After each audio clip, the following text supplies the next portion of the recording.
Гил Люксембург.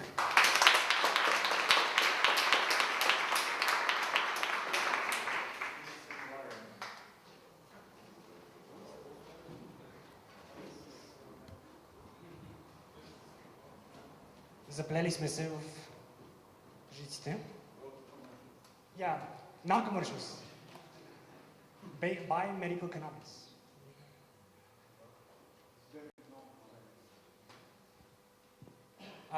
Само да кажа, след като приключим лекцията на тази последна лекция, имаме една малка пауза и след това ще покажем документалния филм, пак тук. Става въпрос за една лична история, за човека, който всъщност е започнал движението за легализация на канабиса в България. Аз съм го гледал все още филма, но ми казаха, че е изключително въздействаш. Ето тук Кали ще направи една реклама. Във филма ще видите мен, ще видите доктор Юлиан Караджов, ще видите Динко Господинов и просто филма, ако и да се казва откровение, той въобще не звучи толкова страшно, колкото също се опитаха да го опишат тук. Страшно добър филм, препоръчвам го на всеки.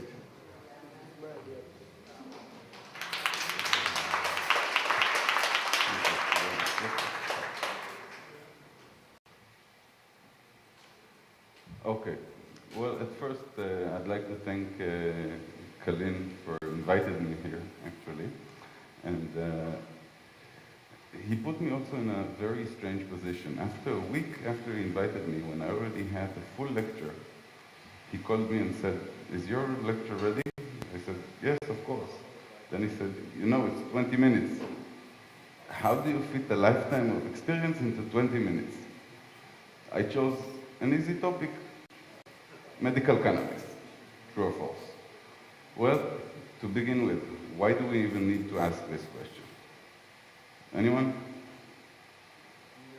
There are a lot of skeptics out there saying medical cannabis is a hoax. So let's start. A little bit about the association. This is going very slowly. Okay. We founded the association in 2005 after we got a few single licenses for patients to use cannabis for medicinal purposes in Israel. This was first done through the court. After the court ruled that a patient that was using it and was thrown in jail several times and kept on using it because this was beneficiary for his health, the court decided that for him it was legal. And then we had the second application, and then they decided that the second one is legal. I was the 7th person to be licensed to use cannabis in Israel. Now, we had a very, very big problem back then. We weren't licensed to use, other than to use, we weren't licensed to carry or to get it anywhere. So basically, it's like, go to a drug dealer, get your weeds. We all know how you got it, and if a policeman comes, you cannot possess it, so you must light it up right now. Then you're okay. And then we went to the parliament with the absurd, and I apologize for this. We went to the parliament, and the parliament approved that this is ridiculous, and they approved the cultivation of cannabis for medicinal purposes. And then we started the association because we wanted to assist other patients with the bureaucracy and to actually teach patients how to grow medical cannabis, educate doctors and patients, and advance legislation. Now, a little bit about myself. This is my baby girl over there. I'm 35 years old. I have one baby girl. I've got Crohn's disease since I was 18 years old. This got me to lose 37 kilos during 4 months of the early stage of the disease, and only cannabis got it to stop. This is how I was introduced to cannabis. At that point, I was licensed to use cannabis, and as I mentioned, it was a 4 more year period until I was licensed to cultivate it for my personal uses. I was the first patient with a license to cultivate cannabis for other patients. And then I was the chairman of the Israel Medical Cannabis Association until the end of 2012 when I quit it to go on to business and further my international business rather than the Israeli interest. Basically, we developed from 7 patients to 10,000 patients by then. Okay, what is medical cannabis? Let's start with what is cannabis. Now, we all know cannabis is a plant, as you all heard from everybody earlier today. I don't really need to describe it anymore. Now, what's medical? Answers?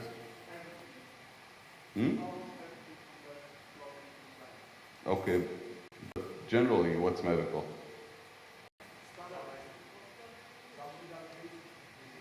Okay, something that treats disease. Huh? Affects the health. Benefits the health in your system. Okay, all that's good. But what's medical? Not, what becomes from medical? Medicine. What differentiates medical from medicine, for example? Patents, that's one thing, but one more.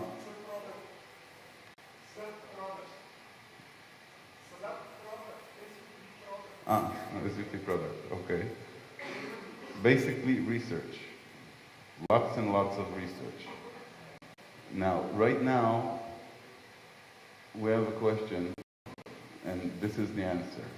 Standardization, standard international regulation, and research. This is the basis of all medicine. Right now, cannabis is lacking a little bit of it, or pretty much part of it, because a lot of the cannabis treatment cannot be, as he said, patented. So a lot of people can benefit from it only if it's patented and going through specific channels in different countries in the world, while in other countries, like in Israel, we actually get to benefit the whole plant and the whole cannabinoid profile. So, is there actually medical cannabis? I say yes, there is. But no, there isn't. We don't have standardization, not international anyway. We don't have enough research. What we have is a lot of use, a lot of medicinal use, a lot of licensed medicinal use of this plant, of cannabis. Now, what if cannabis had no psychoactive effects? First of all, you'd probably buy it at a grocery shop next to your parsley or oregano or whatever. Secondly, you'd probably not consider the use of it like medicinal or recreational. You'd just use it because everybody knows it's beneficial for you. However, cannabis does contain psychoactive qualities. This is the reason that we had to develop a method on how to teach people about cannabis or to re-educate them about cannabis. Education is the answer. Doctor's education, patient education, and this starts with why medical cannabis. We have very low side effects profile for medical cannabis. We have the quality of life factors that are improving using medical cannabis that are very wide. We have sleep improvement, we have relief of nausea and better appetite. We have lower spasticity and muscle relaxing. We have pain relief. We have mood improvement, which some doctors seem to be negative side instead of a benefit. Now, what to use when you expect, what to expect when you're using medical cannabis? I'm sorry, I'm after I dose. Approximately 80% react to medical cannabis. Some patients just won't have any reaction at all.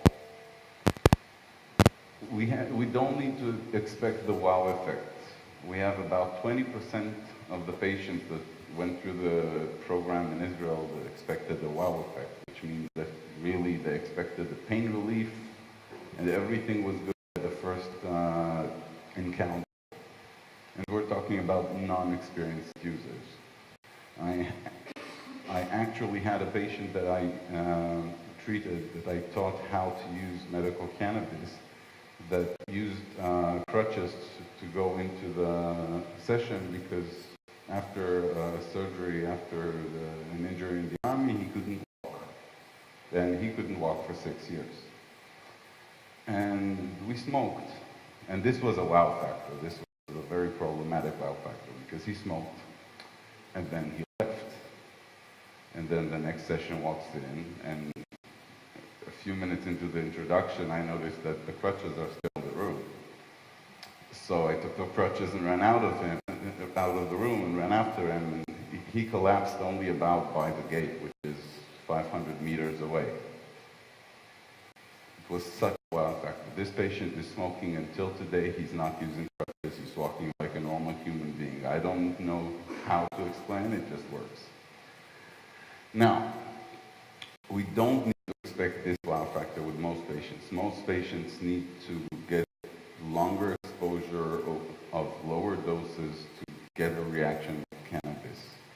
Now, when we reach the accurate dose, we need to get improvement of sleep, improvement with the pain levels, better appetite, lower spasticity, and generally feeling good. Now, patient education and instruction. How do we do it? We start with a short history of medical cannabis. We explain that basically medical cannabis has been there since forever. We have evidence of use that has been buried and has been uncovered from about 4,000 years ago of a lump, a black lump that was buried next to a woman who was giving birth.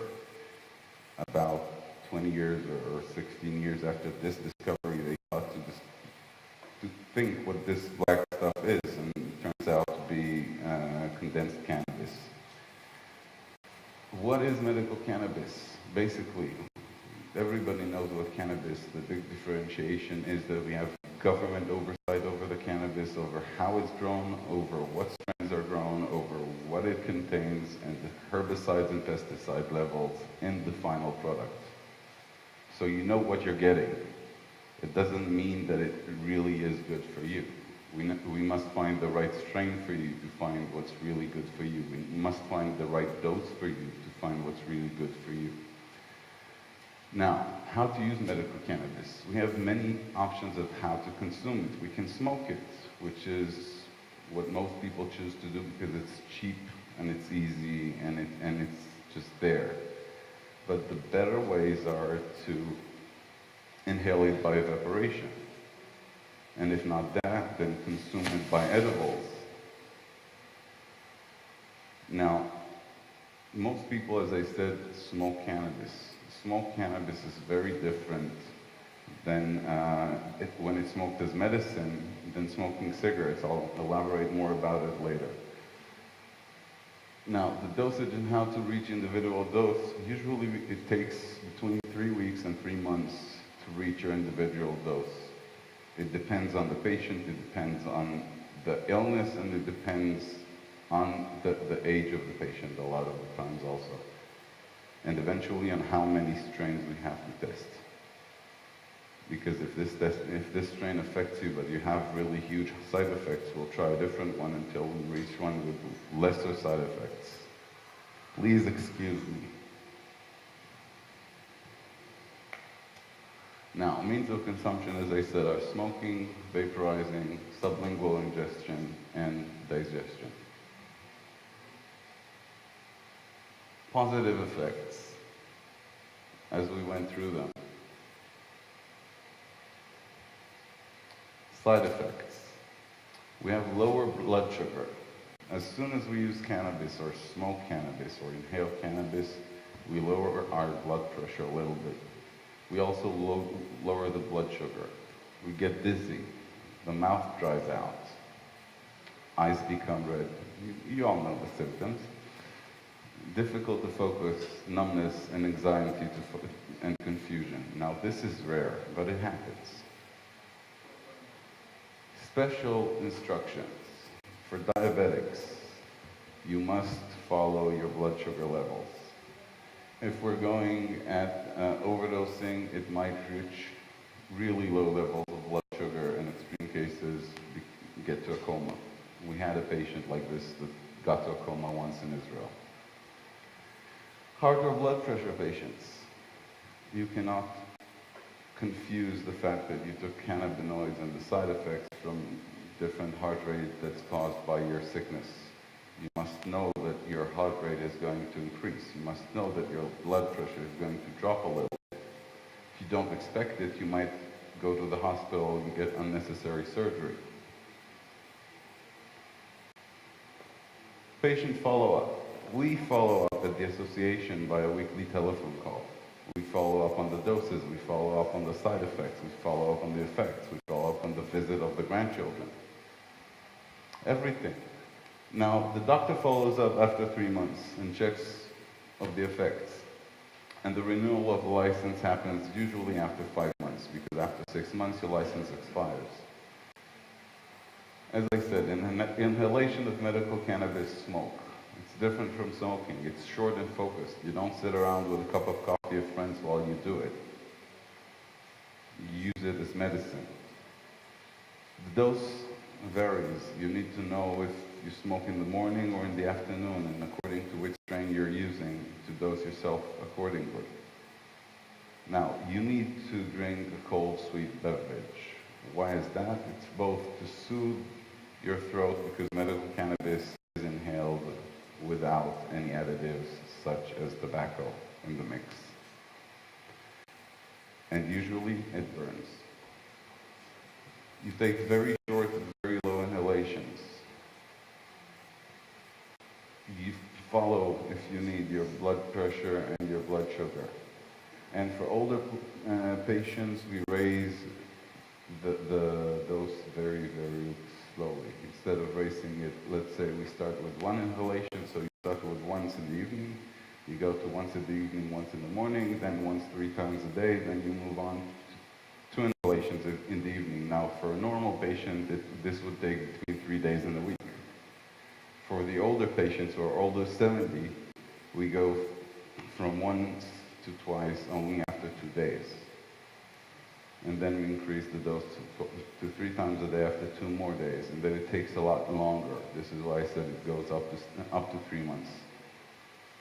Now, important focus. First time using medical cannabis at home, have another adult there. You might need some supervision.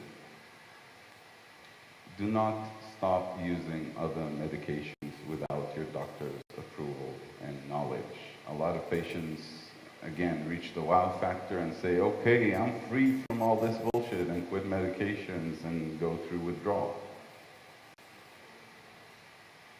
The license is personal. Obviously, do not give it to your boyfriend and say, oh, it's okay, honey, now you're safe. It doesn't work like that. When using cannabis, it's forbidden to drive and operate heavy machinery. Now, we have a very live discussion about this subject in Israel, because according to the law, you're not allowed to drive as long as you have any residue of any kind of drug in your system. So basically 3 to 4 weeks, bye-bye driver's license. On the other hand, we instruct according to the Ministry of Health instructions, and we say you're not allowed to drive for 6 hours. My judge was not convinced. I had not a driver's license for 8 months. I just got it back last week. Using cannabis is restricted to the specified address on the license, obviously, and keep the medical cannabis away from the reach of children. Even though our youngest child that we treated is about 2 years old, and the oldest patient we have is 102 years old right now, and still using cannabis.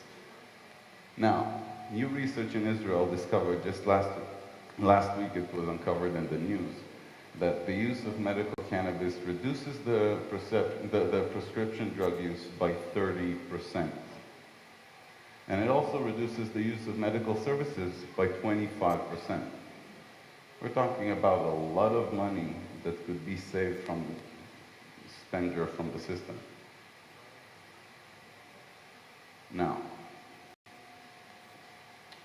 Again, what is medical cannabis? Better answers this time?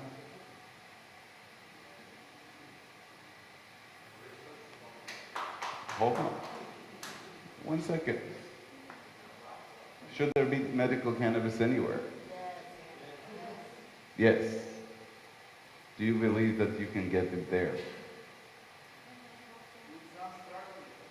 Huh? I believe with a lot of research you can. Thank you.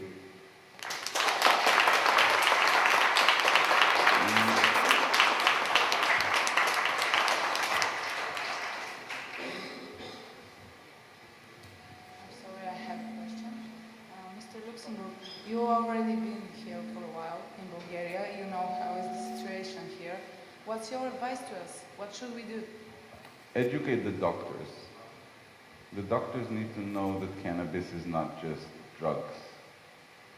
You need to know that basically if they prescribe cannabis, they prescribe medicinal herb, medicinal plant that's been given away for thousands of years, and but right now is being licensed and given away in many countries for medicinal uses. As long as they know of the effects, the side effects, the how-tos, how to treat their patients with it, they won't be afraid of it. Because in the beginning we also had this same problem, and we asked the doctors specifically, what will help you prescribe medical cannabis? They said, well, we don't know how it affects the patient. So we taught them how it affects the patient. We taught them what is the experience of the patient, and we taught them how to decide of the doses. So right now there are 14 to 15,000 patients currently in Israel that are licensed for medical cannabis, and we're hoping to get it even larger. Yes. Anyone else? My question is concerning cancer patients. Do you have any, and do they show any progress, or how it, I mean, with the treatment of cannabis oil, is The Rick Rick Simpson Simpson oil. hemp oil Okay. related to that? Unfortunately, until a few months ago, it was okay to use the Rick Simpson oil method to treat patients, but the Israeli government decided to stop this treatment by saying that it's too high concentration for this without any further research, and they allow it now only under very strict research. So we will have answers in the future, but for the time being, they forbid it. Yes? I got one answer for you, and I got a question about a disease. The answer about the medicinal cannabis and the usual cannabis is in the union, the business behind getting high. There is a part in the movie which they say that the medicinal cannabis is just the usual cannabis, which the stuck-up politics are using just to say, I'm sorry, because you're never going to hear the U.S. Senate ever say sorry. That's my answer to, is it medical cannabis or usual cannabis? My second question is about the Crohn's disease. Is it treating it, meaning like you're achieving the state of a welfare and not curing it, or are you completely curing it? Okay. With Crohn's disease, it's defined as a chronic disease. So I can say that I was in remission for a very long time using medical cannabis. Whether it will come back, who knows? So basically, to answer your question, yes, it helps. It helps a lot. It doesn't help alone. I used chemotherapy while using cannabis for a long time before I stopped chemotherapy and continued only with cannabis for support. Yes, anybody else?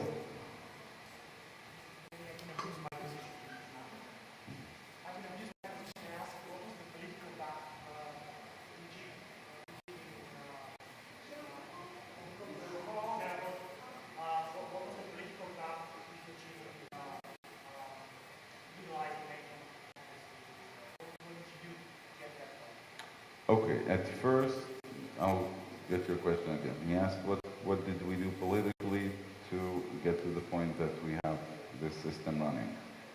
Well, at first, it required a few very strong believers inside the administration that were strong enough to believe that medical cannabis should be possible to take a risk and approve it. and that's after the court already approved it for the first patient. Because then they started receiving applications for it and they had to decide. And they decided to allow only in specific extreme conditions. But they didn't specify which conditions are extreme or specific. So we went and we asked, we had a few meetings with them, and we asked them, okay, tell us what are the conditions. So they asked, what's your sickness? What's your condition? I said, I'm not asking just for me, I'm asking to know generally the procedure. So they had to delay our meeting and have a second meeting of the assembly on their own to decide what's the procedure. Then they had to call me back and give me a more elaborate procedure saying, okay, we need minimum of 3 different researches that have been done sometime that are scientific and have been not only approved but also published in very significant scientific journals. And on top of that, you need to find a doctor, make that 2 doctors, that say that you have already completed all of the normal medicine that is used for your disease, and that nothing helped. And then find me a doctor that says that it might help you, and we will give you license for experimental reasons. So this is how we started. And they gave me a license, but as we said, they gave me a license without any source of, to get it. So they said, yes, we know that there's a good drug dealer somewhere in Lod. Basically, that's how they directed me. A few years later, in these 4 years, I was working inside Parliament, going to Parliament meetings and trying to get to know all of the Parliament members that are involved. And I got to a point that, I'm sorry, really, okay, we got to a point where we had 6 Parliament members that were willing to sit with me in a meeting. And when I described the situation to them, they decided that they're going to change the law. Eventually, this did not change by them changing the law. They just got the Ministry of Health to change its position and start licensing people for the use of cannabis to also cultivate cannabis rather than just medical companies. At that point, we had 7 patients who are now licensed to use cannabis and to grow cannabis. About 3 patients later, I think, or something like this, the Ministry of Health approached me because there was a special condition of a convict patient that still needed cannabis but could not obviously grow for himself, if I'm willing to provide for him. So I started providing for him. And then a few weeks later, this older patient approached me and said, look, I don't know how to grow and I need the medicine now, not in 4 months, can you grow for me? And it kind of avalanched into a bigger system than anticipated by the administration. And from that point on, we just had more and more research done with the doctors in the universities, and then the government just couldn't stop the ball that was already rolling. And